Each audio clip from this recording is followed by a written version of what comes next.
Hello students, मैं हूं जितेंद्र कुमार और आज आप लोगों के लिए जो टॉपिक है वो है साइकस की पूर्वालाभ जड़ की अनुप्रस्थ काट, यानी कि साइकस की कोरेलॉइड रूट की टीएस किस प्रकार बनती है, ये आज हम सीखेंगे और कौन कौन से पार्ट्स इसमें पाए जाते हैं। देखिए, कोई भी टीएस है, टीएस का मतलब होता है ट्रांसवर्स सेक्शन। अगर हम ये है, जैसे जिस प्रकार हम भिंडी काटते हैं, सब्जियां काटते हैं, तो ये आप लोगों ने देखा होगा स्टूडेंट्स। जैसे ये है, मान लीजिए ये रूट है, ये स्टेम है, तो हम इसको इस तरह से काटेंगे तो इसको क्या कहेंगे? टीएस कहेंगे। मान लीजिए ये हमने बनाया, देखिए ये स्टेम है और इसको हमने इस तरह से कट कर दिया तो इसको हम टीएस कहते हैं, ट्रांसवर्स सेक्शन।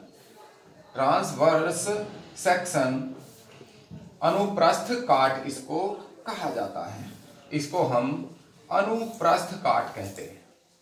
तो ऐसे ही जब जड़ हैं, जो नॉर्मली जड़ हैं, अगर जड़ को इस तरीके से काटा जाएगा तो ये किस प्रकार दिखाई देगी? हमें ये राउंड दिखाई देगी इस तरह से। जब ये राउंड दिखाई देगी तो इसके चारों ओर क्या होगी? बाह्य त्वचा होगी, जैसे स्किन होगी, जो चारों ओर जड़ की कवरिंग होती है ये, तो इसके चारों ओर ये बाह्य त्वचा या मूलीय त्वचा कहते हैं इसको, एपिब्लेमा। और इसके अंदर जो ऊतक पाए जाएंगे ये सब ग्राउंड टिश्यू या कॉर्टेक्स कहा जाएगा।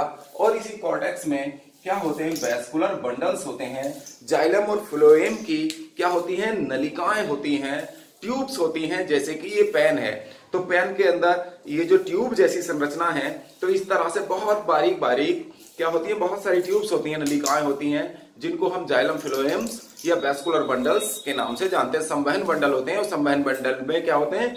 जाइलम फ्लोएम होते हैं। तो इस तरह से देखेंगे हम इसकी स्ट्रक्चर।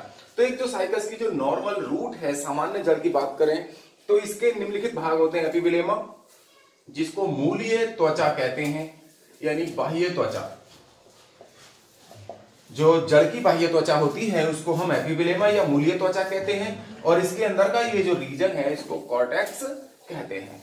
और इसके बाद कॉर्टेक्स के बाद आते हैं ये वैस्कुलर बंडल्स। इसके अंदर ये बहुत सारी नलिकाएं होती हैं जो कटने के बाद तो राउंड ही दिखाई देंगी, तो इनको हम क्या कहते हैं? वैस्कुलर बंडल्स होते हैं और इनमें जाइलम और फ्लोएम होते हैं। नॉर्मली जो नॉर्मल रूट है साइकस की, जो सामान्य जड़ होती है, इसमें जो स्टील होते हैं प्रोटोजाइलम के दो समूह पाए जाते हैं। द्विधारुक होता है, डाइआर्क होता है स्टील, इसीलिए ये डाइआर्क होता है। जाइलम के दो समूह पाए जाते हैं। और जबकि कोरेलॉइड रूट में जाइलम के क्या होंगे? तीन समूह पाए जाएंगे। त्रिदारुक होंगे प्रोटोजाइलम जो है, त्रिआदिदारुक होता है, ट्राइआर्क होता है इसका स्टील। और एपिब्लेमा, कॉर्टेक्स और वैस्कुलर टिश्यूज तो होंगे ही साइकस की कोरेलॉइड रूट में। और एक अंतर और आ जाता है कोरेलॉइड रूट में कि आउटर, मिडल और इनर तीन कॉर्टेक्स इसमें बन जाते हैं साइकस की जड़ में। चलिए देखते हैं इसको ठीक से। अब आप देखेंगे तो और आसानी से समझ में आएगा। यहां हमने देखी साइकस की एक कोरेलॉइड रूट बना रहे हैं। ये है साइकस की कोरेलॉइड रूट, सबसे बाहर वाली त्वचा ये बना रहे हैं हम। तो सबसे बाहर वाली त्वचा जो है इसको हम एपिब्लेमा कहते हैं। देखिए, सीधे नाम भी लिखते हैं इसका। सबसे बाहरी जो कवरिंग होगी साइकस में, साइकस की जड़ में, कोरेलॉइड रूट में, हम इसमें बस कोरेलॉइड रूट बना रहे हैं। कोरेलॉइड रूट के बाद नॉर्मल जड़ अपने आप समझ में आ जाएगी, सामान्य जड़। अगर कोरेलॉइड हम समझ जाते हैं, एपिब्लेमा होगा। और उसके बाद इसमें दूसरी जो लेयर यहां पर, अब उसके बाद आएगा ये कॉर्टेक्स। ये सारा ये कॉर्टेक्स भरा हुआ, इतना ही काट के दिखाते हैं हम। इसकी जो साइकस की जड़ है, इतना पार्ट ले लेते हैं हम। तो इतना पार्ट हम इसको एलाबोरेट करके दिखा रहे हैं माइक्रोस्कोप की सहायता से इस प्रकार से दिखेगा। तो इसमें ये जो सेल्स होंगी, ये हम देखिए, सेल्स बनाने का जो आसान तरीका यही है कि बहुत तेजी से आप सेल्स बना सकते हैं हेक्सागोनल। कितना इजी है इन सेल्स को बनाना। ये जो हमने क्या बना रहे हैं, ये कॉर्टेक्स की सेल्स हम बना रहे हैं। यहाँ ये कॉर्टेक्स है,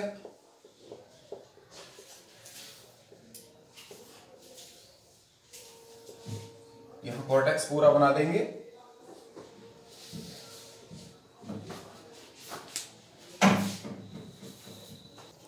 फिर देखिए, ये हमने कॉर्टेक्स बनाया, लेकिन कोरेलॉइड जड़ में ये कॉर्टेक्स तीन भागों में बटा होता है। तो इसके जो मिडल पार्ट है, ये कॉर्टेक्स बनाने के बाद हम मिडल में इसको मिटा देंगे थोड़ा। जब ये मिट जाए तो यहां पर एक लेयर बनानी है, एक इसको हम एल्गल जोन कहते हैं। तो ये कॉर्टेक्स इस प्रकार इस और एल्गल जोन की वजह से ये कॉर्टेक्स 3 भागों में बट जाता है। ये इसको कहते हैं, इसको या तो 2 भाग, इसको हम इस तरह से भी लिख सकते हैं। इसको हम देखिए आउटर कॉर्टेक्स, इसका जो कॉर्टेक्स है 3 भागों में बढ़ गया, आउटर कॉर्टेक्स, और ये वाला पार्ट इनर कॉर्टेक्स, और इसको मिडल कॉर्टेक्स कह सकते हैं या एल्गल जोन कह सकते हैं। ये 3 भागों में कॉर्टेक्स इसका बट जाता है। और मध्य वाला हो गया, ये हो गया मिडल कॉर्टेक्स या एल्गल जोन।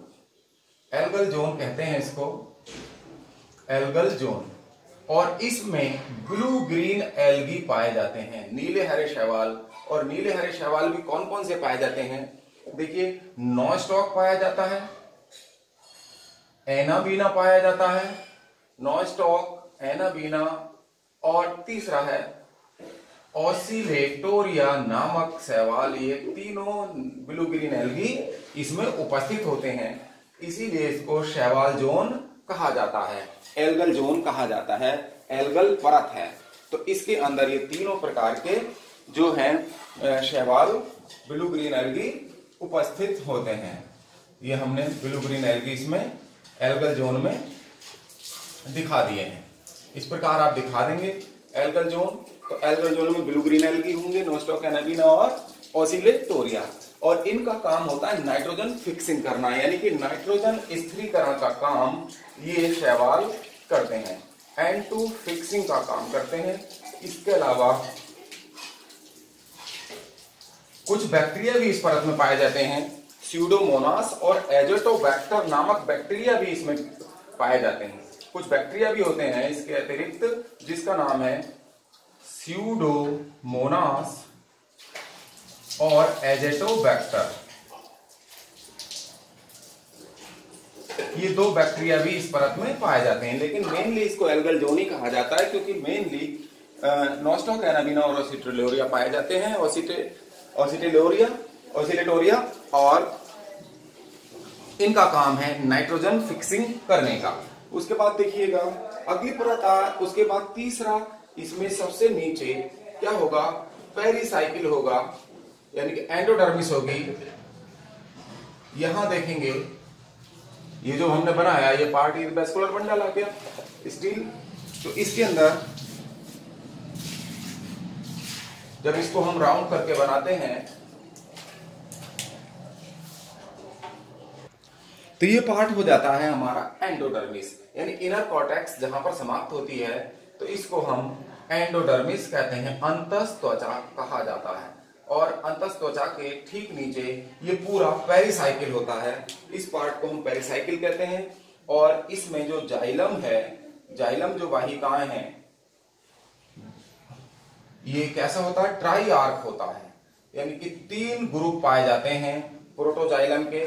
आपने ये देखा, हमें आपको बताया कि इसका जो जाइलम होता है, प्रोटोजाइलम होगा, वो क्या होगा?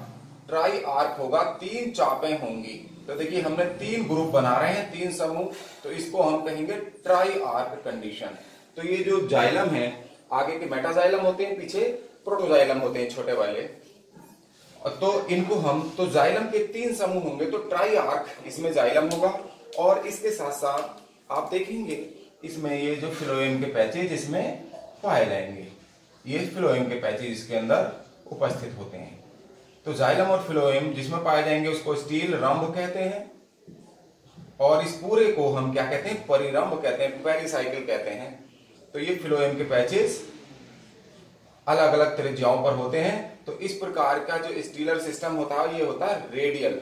वैस्कुलर बंडल कैसे हो गए? अरिये हो गए, अलग अलग त्रिज्याओं पर। जाइलम और फिलोएम जब अलग अलग त्रिज्याओं पर होते हैं तो ऐसे वैस्कुलर बंडल्स क्या कहलाते हैं? रेडियल कहलाते हैं, अरिये कहलाते हैं। और चूंकि जाइलम प्रोटोजाइलम के जो ग्रुप हैं ये क्या है? 3 समूह में हैं, इसमें 3 आर्क हैं, तो जाइलम कैसा हो गया? ट्राई आर्क हो गया। तो स्टील जो है इसका कैसा हो गया? ट्राई आर्क हो जाता है, त्रिआदि दारुक हो गया। इसको कहेंगे हिंदी में त्रिआदि दारुक। त्रिआदिदारुक हो जाता है ये, और ये जाइलम है और ये फ्लोएम है इस प्रकार। और इसके अलावा अब इसके अंदर ये जो पूरा स्टील पाया जाएगा इसके अंदर ये सब जो सेल्स हैं ये क्या है, ये परिरंभ कहलाता है।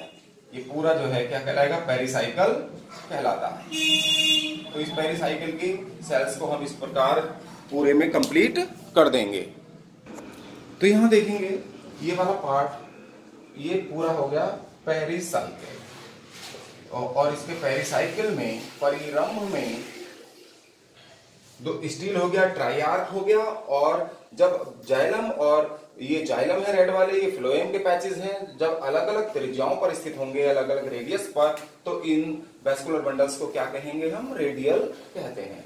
तो ये पार्ट ये जाइलम है और ये फ्लोएम, जाइलम फ्लोएम अलग अलग त्रिज्याओं पर स्थित होते हैं। और जब जाइलम कैसे होंगे, 3 चापें होंगी, तो ये ट्राइआर्क कहलाएंगे। और नॉर्मल रूट में ये कितने होते हैं, इनकी संख्या, इन समूहों को, जाइलम समूहों की संख्या जो कितनी होती है, दारू समूहों की, ये 2 होती है। तो नॉर्मल रूट में अगर इसकी सामान्य जड़ हो तो उसमें केवल 2 होंगे ये, तो उसको डाइआर्क कहेंगे। नॉर्मल रूट में डाइआर्क होती है ये कंडीशन, और कोरेलॉइड रूट में कितना होती है, ये ट्राइआर्क होते हैं। इसको ध्यान रखेंगे। इसके अतिरिक्त आप देखेंगे इसके जो कॉर्टेक्स है, तो इनकी कॉर्टेक्स में नॉर्मली स्टार्च पाया जाता है। नॉर्मली इनमें क्या भरा रहता है, स्टार्च। लेकिन कुछ कोशिकाएं ऐसी हैं जिनके अंदर स्टार्च न होकर के एक पदार्थ भरा रहता है, टैनिन भरा रहता है। तो जिनमें इनमें टैनिन भरा रहता है, तो इसीलिए इनको कुछ कोशिकाओं में ऐसा होता है, ये टैनिन भरा रहता है, तो इनको हम क्या कहते हैं, टैनिन सेल्स कहते हैं। जिसमें टैनिन भरा होगा उनको हम टैनिन सेल्स कहेंगे। तो इसमें टैनिन भरा रहता है तो इनको हम टैनिन सेल कह देते हैं। तो इस प्रकार आप देखेंगे ये जो पूरा साइकस की कोरेलॉइड जड़ की संरचना कंप्लीट हो जाती है। और अगर इसको नॉर्मल रूट बनाना हो तो केवल एल्गल जोन अगर हम इसको हटा दें तो ये केवल कॉर्टेक्स क्या बचेगा, एपिबिलेमा, कॉर्टेक्स बचेगा। कॉर्टेक्स 2 भागों में नहीं बंटता। और इसके बाद एंडोडर्मिस होगी, जाइलम और फ्लोएम होंगे, लेकिन जाइलम क्या होगा, डाइआर्क होगा, तो नॉर्मल रूट बन जाएगी। तो बहुत आसान है नॉर्मल रूट बनाना, तो इसलिए हमने नॉर्मल रूट की स्ट्रक्चर अलग से नहीं बनवाई है। तो इसकी जो टीएस है नॉर्मल रूट की, तो नॉर्मल रूट में ये केवल 2 बनाएंगे, जाइलम समूहों की संख्या, और एल्गल जोन हटा देंगे। तो ये दोनों जब हट जाएंगे तो क्या हो जाएगी, ये नॉर्मल रूट की संरचना बन जाती है। इस प्रकार देखें साइकस की कोरेलॉइड रूट की संरचना कंप्लीट होती है। तो स्टूडेंट्स आज ये साइकस की प्रवालाभ जड़ आप लोगों को समझ में आ गया होगा। आसानी से आप लोग बना सकते हैं इसको, और विभिन्न एग्जाम्स में बीएससी के स्टूडेंट्स के लिए भी और 11th-12th के स्टूडेंट्स के लिए भी ये इंपॉर्टेंट है। और कई कोर्सेज में ये पूछा जाता है, और कंपटीशंस में तो कोरेलॉइड रूट के बारे में कई क्वेश्चन आते हैं कि कोरेलॉइड रूट किस में पाई जाती है, तो साइकस में पाई जाती है, ये बता दें।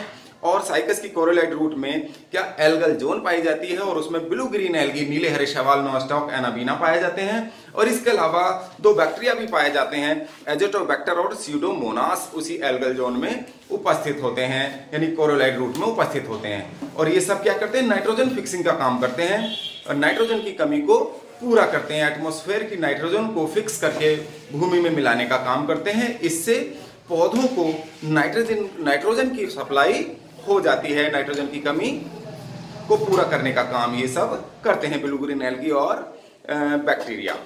तो आज ये कोरेलॉइड रूट की संरचना यहाँ समाप्त होती है, ये टॉपिक समाप्त होता है। तो स्टूडेंट्स आज आप लोगों को ये टॉपिक कैसा लगा, पसंद आया तो लाइक कीजिए, शेयर कीजिए, और कमेंट बॉक्स में जाकर कमेंट करिए। जिन स्टूडेंट्स ने अभी तक हमारे चैनल को सब्सक्राइब नहीं किया है वो आज ही हमारे चैनल को सब्सक्राइब कर दें, और बेल आइकन का बटन भी दबा दें, जिससे आने वाले वीडियोज की नोटिफिकेशन आपको समय से मिलती रहे। आपका बहुत बहुत धन्यवाद। आपका मंगल हो।